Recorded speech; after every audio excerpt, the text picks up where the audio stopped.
Hey guys, I'm Kat from BiblioBabes.ca, and today I'm doing a video book review of Apartment 16 by Adam Nevill.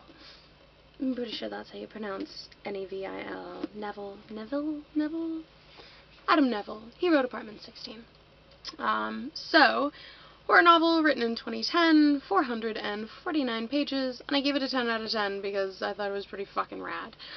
This is the premise. When April's great-aunt Lillian dies, she's charged with the task of selling her grand old apartment in London. But Lillian died with many secrets, all of which point to another flat in the building. Apartment 16 may be empty, but it is filled with a horror beyond comprehension, and it wants April. Bum bum bum! And I'd like to point out that April's name is spelled A-P-R-Y-L, which really grates me for some reason. The Y isn't necessary. Just spell it like the month. That's why you named your kid April, or your character April, or whatever. Just because you like the sound of the month's name. That's where you heard it from. It wasn't spelled with a Y. But whatever. So, this is what I thought of it. Apartment 16 gave me nightmares. Honest to God, wake up with a panic attack and mess up the schedule at work because you're so discombobulated. Legit nightmares. And not the scary kind. Those I can deal with. But this book wasn't scary in the traditional sense. It was disturbing with a capital D. And so were my dreams. For fucking days. And I had blah, blah, blah, blah, blah. Sorry, sometimes I reread sentences that I already have in here because my writing is shitty. I had to stop reading this for a bit because I was legitimately worried that some of the horrific creeping evil was seeping out and contaminating my head, which is great for a book. If a book affects you that strongly, then it's an awesome book.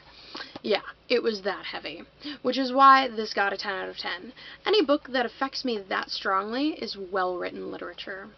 And well-written it was. I found myself blowing through entire chapters when I meant to snatch a page or two.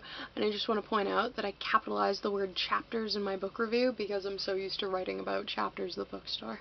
In a good way, I like chapters. The characters were fleshed out and multifaceted without resorting to stereotypes or unbelievable qualities, though April had a somewhat brow-raising vernacular ranging from Valley Girl to old-timey and could be mildly awkward Britishisms at times.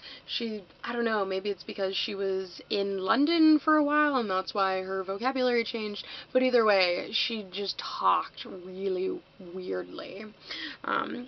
Seth, our tortured porter, was my absolute favorite.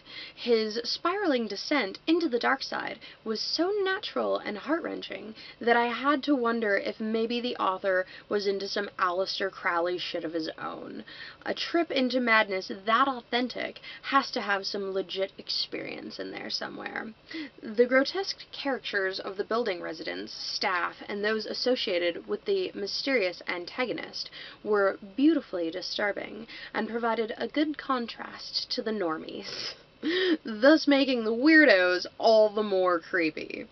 April I found mildly awkward in her speech and in her attitude. Hell, I just thought she was a little full of herself sometimes, but a wonderful group of freaks to trouble my dreams, no doubt.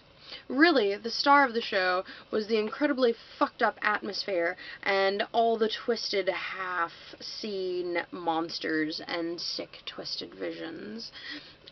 Nevill has clearly got some mental health issues. If these are the things that live in his imagination. The thing, blah, blah. See, I fucking did it again. I started reading another sentence. Whatever, just bear with me here. And thank Christ for that, because this is one of the few books that really legitimately disturbed me, and it's not like anything that horrific actually happened, with a few delightful exceptions. What I'm trying to say is that Apartment 16 isn't a blood-splash-a-minute gore-orama trying to out-slaughter the next nasty up-and-comer. This book, it gets into your head and under your skin until everything is tinged with a sheen of anxiety. Yeah, awful. And awfully great. So, yeah, that's my book review of Apartment 16 by Adam Nevill. As a side note, I was at work when I was partway through reading this and having really serious problems with my dreams and just feeling really freaked out in general because of this book, because it is really, it gets under your skin and gets into your head.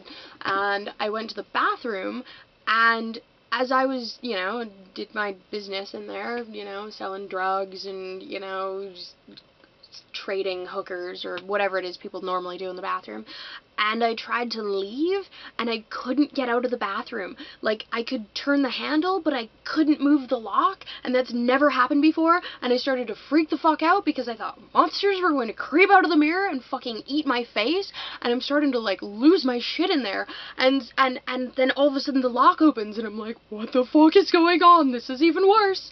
And I open the door and come out, and my fucking boss jumps out from around the corner and scares the fucking shit out of me, and I screamed like a bitch and almost started crying. My boss is just laughing his fucking tits off, and yeah, I was made especially susceptible to his pranks because of Apartment 16. I highly recommend you read it. Super, super good book, and just that really awesome psychological horror that can affect you like no other. So, thank you very much, guys. I'm Kat from BiblioBabes.ca, and happy reading.